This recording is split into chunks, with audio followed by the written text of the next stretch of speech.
My wingspan is wider than this car. You have logos that say Suzuki design, as if someone else designed the Suzuki. Hello, my name is Alanis King, and this little guy right here is a 1992 Suzuki Cappuccino. It is a little Japanese K car, and I am so excited to tell you about it today.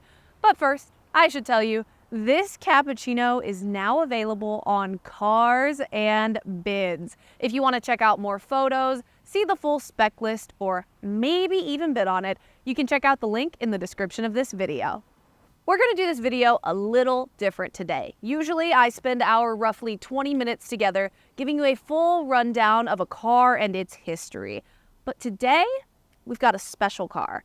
This Cappuccino is right-hand drive, and I have never driven right-hand drive in my life. So I'm going to be shifting with my left hand and figuring out what's going on. I think that would be fun, so we're going to spend a longer part of this video doing that, and I will refer you to an older video from my boss, Doug DeMuro, about the Cappuccino. We'll link it somewhere on the video screen or in the description for you. Let's start with that quick rundown. The Suzuki Cappuccino is a Japanese K car built between 1991 and 1998. K cars are a class of Japanese city car that are limited in size, engine displacement, and power output, which means we get all kinds of adorable vehicles like the Cappuccino, the Honda Beat, the AutoZam AZ1, and the Mitsubishi Pajero Mini. The K cars I just mentioned are the really popular ones. There are tons of other obscure and adorable vehicles that come out of this market, like my favorite, the Suzuki Mighty Boy, which is such a mighty little boy. Oh my goodness. In the US, our laws prevent us from importing cars for 25 years, unless they were sold here or they're substantially similar to cars that are. So the Cappuccino line, which went from 1991 to 1998, is now fully legal in the United States. The Suzuki Cappuccino adorably looks a lot like a second-generation Mazda Miata, and we often think of the Miata as a small car. But this is a small car. The typical Suzuki Cappuccino weighs less than 1,600 pounds, which the Miata weighs like 2,400 to 2,500. The Japanese K car market became so robust because there were advantages to owning these cars. Not only did you save on high gas prices, but there were also tax incentives from the government to own them. The idea was that if we have these dense, populated cities, then small cars like this would be beneficial for everyone. And I figured since this car is so small, we might as well measure it in Alanis units. I've done this once before with a Smart for 2, where I laid down on every length of the car and we saw exactly how big it was. So, let's do it. Okay, here we go. It's a little bit longer than an Alanis. Whew. Wow, I'm so much longer than the width of this car. I win this dimension. Who is taller? My wingspan is wider than this car. To open the hood of the Cappuccino, you actually have to go into the glove box and pull a little lever. Ooh, look at that. Okay. And then we pull it up right here. Boom. The stock Cappuccino made 63 horsepower, but this one has some modifications to it. And because this is a right-hand drive, yay, I'm doing this for the first time video, we're not gonna go into those in detail, but if you wanna check them out, they are on the Cars and Bids listing. The current seller of this car said that they put this car on the dyno and it does about 86 horsepower now. Now you might be thinking, Alanis, this is a very, very, very small car. I'm sure it has a very, very, very small trunk. And to that I would say, this trunk is surprisingly big. I usually try to get in the car's trunks, but I would be terrified to get in such a small car's trunk. So I want to show you how big this trunk surprisingly is. Got this Pelican case with all my camera equipment in it. I can pretty much squeeze this case in here. Look at that. That's nuts. Let's see if I can close it. Let's see. I might not be able to. It closed. That's incredible. That is maximization of space right there. Holy cow. Now it's time to get in the Suzuki Cappuccino. And I have not gotten in this car yet, so I'm very interested to see how difficult it is. Okay. Oh, here we go. I wore the wrong pants for this because these pants are really stiff and I have to like work around this steering wheel. Okay, you know what? This is not as small as I expected. I'm 5'8.5" and I have headroom right here. This is actually pretty impressive. My knees obviously hit the steering wheel, but if I am to put my feet on the pedals, they don't. Not bad.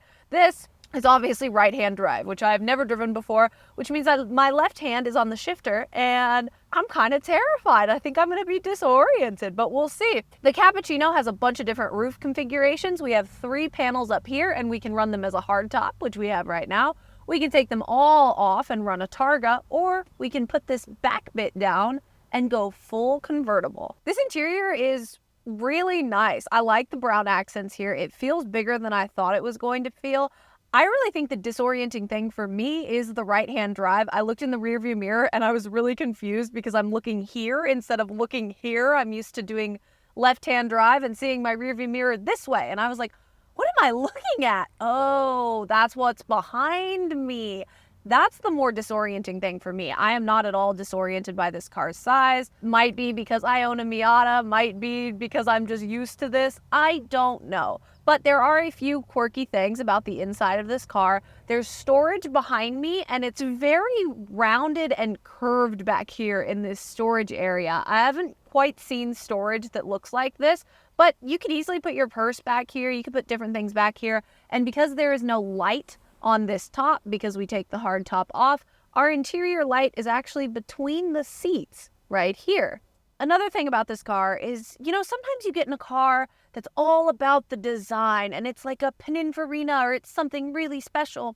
If you open the door on this Cappuccino and you look down at the door well, you have logos that say Suzuki Design, as if someone else designed the Suzuki.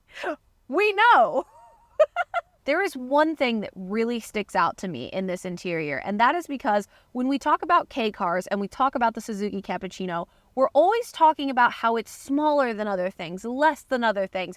There are fewer of this and this and this. There's less horsepower. There's less size. There's la la la la. One way in which this car has so much more is the roof latches. So we have 3 panels up here, and usually when you have a convertible or whatever, you have maybe 1 latch in the middle or 2 latches on the side. This roof has 6 latches. Each of these 3 panels has a latch on each side. That's a lot of latches. So yeah, it's a small car. Yeah, it's this and that. But if you need to beat anybody in any categories, you got them in roof latches. We are about to drive the Suzuki Cappuccino, and let me tell you, I am very confident in everything I do, but I'm confident in things I know how to do. When I don't know how to do something, I have extreme nervous energy. Even if it's something that I know how to do, but it's slightly different, I get stressed. So the fact that this is right-hand drive and I'm shifting with my left, the thought of it, I can feel my fingers tingling and I'm like, what if I shifted wrong? It's over here. I'm over here. Okay. Here we go, I guess. Clutch in, over, and up into first with my left hand. That's so weird. Okay. Let me get around this corner and then we'll shift it in a second. Let me get around this corner. Okay, we're doing parking lot driver's ed right now. Okay, clutch in, shift into second, clutch out, go. See, there's just something about doing something a different way that totally freaks me out. Like, there is something about doing something a way I've never done it before, even if I have shifted a car before. Like, there's something about doing it with the other hand that is so freaky. Okay, so that's third. Let's try to downshift into second. Okay, I downshifted. Okay, this is literally, I'm going around the parking lot right now because I don't want to go out onto the LA road and not know what I'm doing.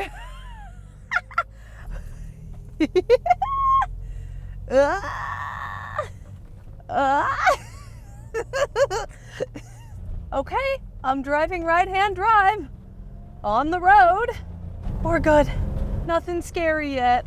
Honestly, the steering on this car is surprisingly tight. It's actually pretty impressive.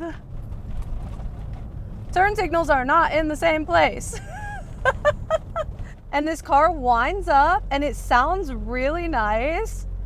I'm having fun. Like this is enjoyable. Oh, and you can really feel the car spooling up.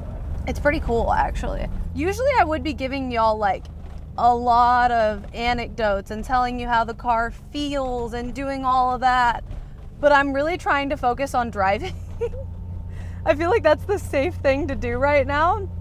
But the steering is very tight, the pedals are extremely light, and the car is very, very fun when it spools up. You can just kind of feel it getting ready to go faster, and it's super fun, even though obviously like you have not a lot of power here. You are having fun because power to weight is a ratio, and when you don't have a lot of weight, you don't need that much power.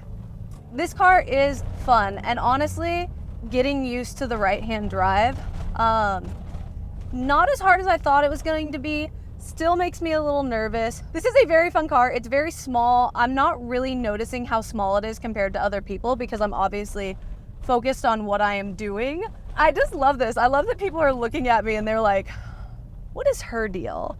Why isn't she in such a small car? And I'm in such a small car because K cars are cool, even if you left to learn how to drive them. And that is what we're doing right now. We're learning how to drive. This is my first right-hand drive experience. And my phone's falling. Thanks for coming along for the ride with me. I think this has been fun. Obviously, I couldn't give you the like detailed rundown you're used to getting, but I do think it's important to be safe and learn things, and that's what we did today. This was an experiential video, and I hope you enjoyed having this experience with me.